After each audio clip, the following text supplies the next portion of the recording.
Salut! Aujourd'hui, je vais faire l'exercice 14 dans la fiche de congé. On donne la figure suivante. La partie A nomme segment de droite parallèle, demi-droite, de droite perpendiculaire. Alors, il faut rappeler, qu'est-ce que ça veut dire? Une droite. Une droite, c'est une ligne illimitée. Alors, une lettre entre parenthèses, ou bien deux lettres majuscules entre parenthèses, ou bien deux lettres minuscules entre parenthèses. Segment, c'est une ligne limitée. Alors, deux lettres majuscules entre crochets. Demi-droite, c'est une ligne limitée d'un part et illimitée d'autre part.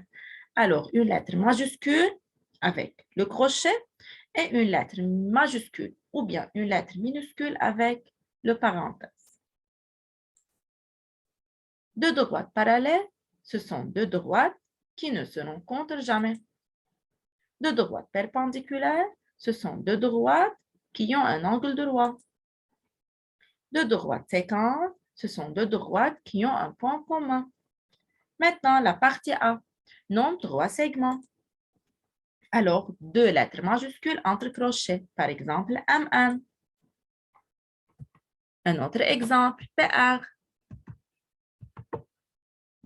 et RO. Maintenant, une droite. XY. Deux droites parallèles. Par exemple, XY et MN. Droite, demi-droite. Alors, crochet et parenthèse. Par exemple, OY. Ou bien PX. Ou bien RY. Maintenant, deux droites perpendiculaires. Est-ce qu'il y a deux droites perpendiculaires dans cette figure? Non. Alors, il faut barrer cette partie.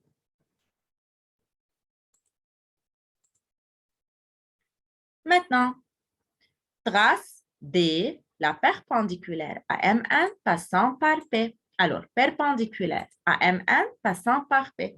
Perpendiculaire, c'est-à-dire il faut utiliser l'équerre.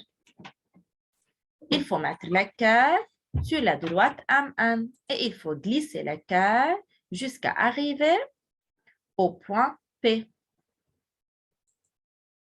Et il faut tracer la perpendiculaire avec un angle droit et le nom de cette droite est D. La partie B. D coupe MN en M. Alors, la droite D coupe la droite MN en A. Alors, c'est la lettre A. C'est le point A. Maintenant, réponds par vrai ou faux. A est un point du segment MN. Attention, segment MN. A est un point du segment MN? Non, alors faux. PA est la distance de P à MN. Attention, PA, c'est la distance de P à MN. Vrai. Alors, il faut écrire vrai. Maintenant, la partie C. Mesure la distance entre MN et PO. Il faut utiliser maintenant la règle. La distance, c'est la perpendiculaire du point P à la droite MN. Alors, regardez. 0, 1, 2 et 3 tirés. Alors, 2,3 cm. Maintenant, la partie D. Comment sont-elles les droites D et PO? Attention. D et PO. D et PO ont la forme plus. Alors, deux droites perpendiculaires. Maintenant, la partie E. Trace U, la parallèle à MP passant par elle. Qu'est-ce que ça veut dire parallèle? Il y a deux étapes. La première étape, tracer la distance de R à MP.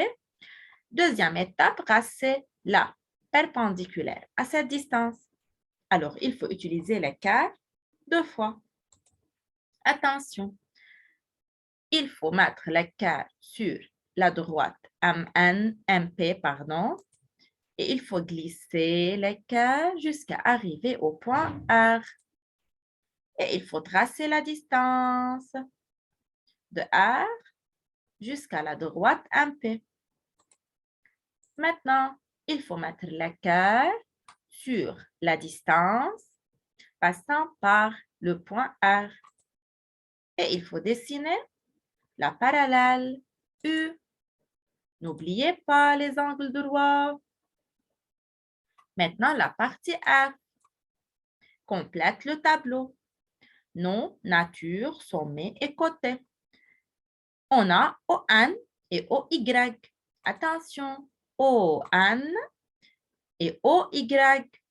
La lettre répétée est O. Alors, le sommet est O. Alors, dans le nom, O est au milieu. Maintenant, le nom de cet angle est N-O-Y. N-O-Y. Quelle est la nature de N-O-Y? Qu'est-ce que ça veut dire nature? Il y a 4 natures, aigu, droit, obtus et plat. Regardez dans la figure. N-O-Y. C'est un angle obtus, bien sûr. Maintenant, MPR. MPR, c'est un angle aigu. Le sommet épais. Les côtés sont PM et PR. Et bien sûr, les côtés, ce sont des demi-droites. Merci pour votre attention et au revoir.